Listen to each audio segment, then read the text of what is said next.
अस्सलाम वालेकुम। अगर आपने कभी कैस्ट्राइल के बारे में सुना है तो यकीनन आपने मुख्तलिफ दावे भी सुने होंगे।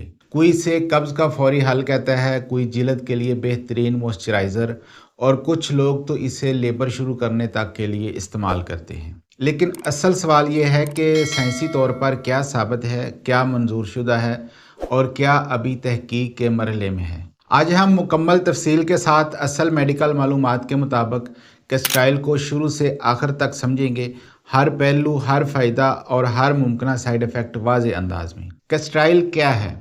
कैस्ट्राइल एक गाढ़ी साख्त वाला तकरीबन खुशबू से खाली तेल है जो रेसेंस कम्यूनस नामी पौधे के बीजों से हासिल किया जाता है। इसका इस्तेमाल हज़ारों साल पुराना है। कदीम मिस्र में इसे चिराग जलाने के लिए बतौर ईंधन भी इस्तेमाल किया जाता था और जिल्द व खूबसूरती के मकासद के लिए भी। तारीखी रवायात में यह भी जिक्र मिलता है कि इसे आंखों की सफ़ेदी नुमाया करने के लिए इस्तेमाल किया जाता था। आज के दौर में दुनिया का ज़्यादातर कैस्ट्राइल भारत में तैयार होता है। जदीद दौर में इसके 3 बड़े इस्तेमाल हैं बतौर लैक्सेटिव, स्किन और हेयर प्रोडक्ट्स में, कुछ इंडस्ट्रियल मसनूआत जैसे मोटर ऑयल में जूस के तौर पर। अमरीकी अदारा FDA यानी फूड एंड ड्रग एडमिनिस्ट्रेशन ने इसे आर्जी कब्ज़ के इलाज के लिए महफूज करार दिया है, लेकिन इसके दीगर तिब्बी फ़वाइद पर अभी मुकम्मल इतफ़ाक़ मौजूद नहीं और मज़ीद रिसर्च जारी है। कैस्ट्राइल आम तौर पर खाने के लिए इस्तेमाल नहीं किया जाता क्योंकि इसका ज़ायका नागवार होता है, लेकिन बाज़ अफराद महदूद मिकदार में इसे मेडिकल मकसद के लिए मुंह के ज़रिए लेते हैं।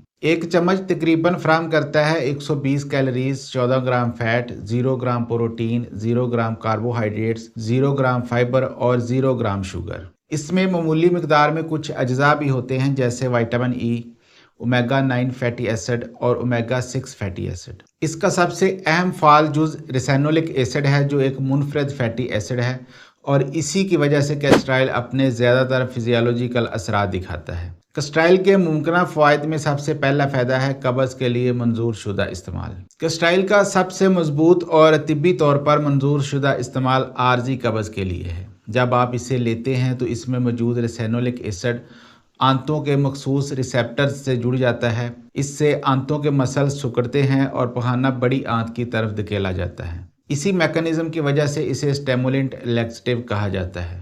ये बाज़ औक़ात कोलोनोस्कोपी जैसे प्रोसीजर से पहले आंत साफ़ करने के लिए भी इस्तेमाल किया जाता है, लेकिन डॉक्टर दीगर अद्वियात भी तजवीज़ कर सकते हैं जो ज़्यादा मुअस्सर और कम तकलीफ देह हो सकती हैं। अहम बात यह है कि इसे लंबे अरसे के लिए इस्तेमाल नहीं करना चाहिए। ज़्यादा इस्तेमाल से पेट में मरोड़, अफारा, डायरिया और दायमी कब्ज़ हो सकती है।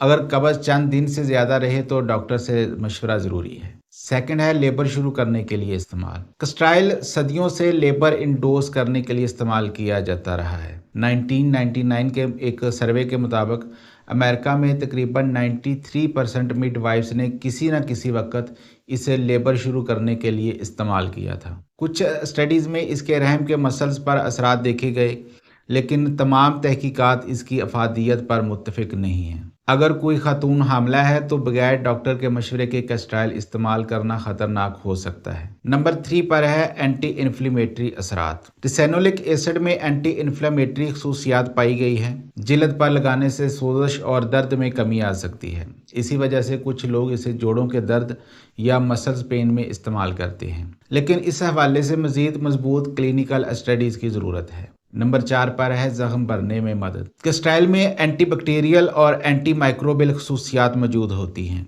मेडिकल सेटिंग्स यानी इलाज गाह में इसे बाज़ औक़ात दीगर अज्जा के साथ मिलाकर इस्तेमाल किया जाता है। मिसाल के तौर पर बाज़ मरहम में कैस्ट्राइल शामिल होता है जो प्रेशर ज़ख्मों के इलाज में इस्तेमाल होते हैं। ये ज़ख्म को नम रख कर हीलिंग प्रोसेस सपोर्ट कर सकता है, जबकि रिसैनोलिक एसिड सोजश कम करता है, लेकिन घर में मामूली ज़ख्मों पर खुद से लगाने की सिफारिश नहीं की जाती। नंबर 5 पर है जिल्द के लिए फ़वाइद।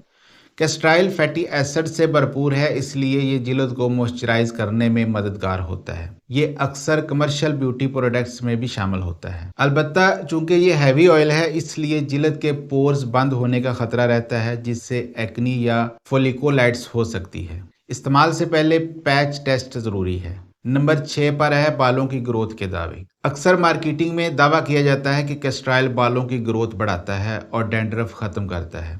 लेकिन इस हवाले से कोई मजबूत साइंसी शवाहद मौजूद नहीं है। ये स्कैल्प को मॉइस्चराइज ज़रूर कर सकता है, लेकिन बराह रास्त हेयर ग्रोथ पर इसका असर साबित नहीं है। कुछ नियाब केसेस में ज़्यादा इस्तेमाल से बाल शदीद उलझ कर फ्लैटिंग की हालत इख्तियार कर सकते हैं। फिर कैस्ट्राइल पैक्स क्या हैं? कैस्ट्राइल पैक्स कपड़े के टुकड़े होते हैं जो तेल में भिगोकर जिल्द पर रखे जाते हैं, बाज़ औक़ात हीटिंग पैड के साथ। लोग इन्हें कब्ज़, आर्थराइटिस, पीरियड क्रैम्प्स और खुश्क जिल्द के लिए इस्तेमाल करते हैं, लेकिन इनके फ़वाइद के हवाले से मजबूत साइंसी सबूत महदूद हैं। हीटिंग पैड की वजह से वक्ती सुकून ज़रूर मिल सकता है। अब बात करते हैं साइड इफ़ेक्ट्स और मुमकिन ख़तरात की। पहले है एलर्जिक रिएक्शन, जिल्द पर खारश, सोजन या रैश हो सकते हैं। फिर है मैदे की तकलीफ, ज़्यादा मिकदार लेने से मतली, उल्टी, पेट में दर्द, डायरिया और चक्कर आ सकते हैं। इसके बाद है हमल में एहतियात। हामला ख़वातीन के लिए ये महफूज नहीं समझा जाता जब तक डॉक्टर इजाज़त ना दे। फिर है अद्वियात के साथ तामुल। लैक्सेटिव दूसरी अद्वियात के जज़ब को मुतासर कर सकता है, इसलिए चंद घंटों का वक्फा ज़रूरी है। इसके बाद है ओवरडोज। ज़्यादा मिकदार संगीन अलामात पैदा कर सकती हैं, जैसे सीने में दर्द या सांस की तकलीफ। ऐसी सूरत में फौरी तिब्बी मदद ज़रूरी है। नाजरीन, कैस्ट्राइल एक कदीम मगर आज भी ज़ेरे इस्तेमाल कुदरती तेल है। इसका सबसे मजबूत और साइंसी तौर पर तस्लीम शुदा फ़ायदा आर्जी कब्ज़ के इलाज में है। जिल्द को मॉइस्चराइज करने में भी मदद दे सकता है, लेकिन दीगर दावे जैसे बालों की ग्रोथ, एक्नी का मुकम्मल इलाज या हर दर्द का हल, इन पर अभी मज़ीद रिसर्च की ज़रूरत है। इस्तेमाल से पहले मिकदार, मुद्दत और अपनी मेडिकल कंडीशन ज़रूर मद्देनज़र रखें, और अगर शक हो तो डॉक्टर से मशवरा करना हमेशा बेहतर इंतखाब है। वीडियो अच्छी लगी हो तो इसे शेयर ज़रूर कर दें, क्योंकि हर अच्छी बात को फैलाना भी सदका जारिया है। अपना और अपने इर्द गिर्द लोगों का ख्याल रखें। अल्लाह हाफिज़।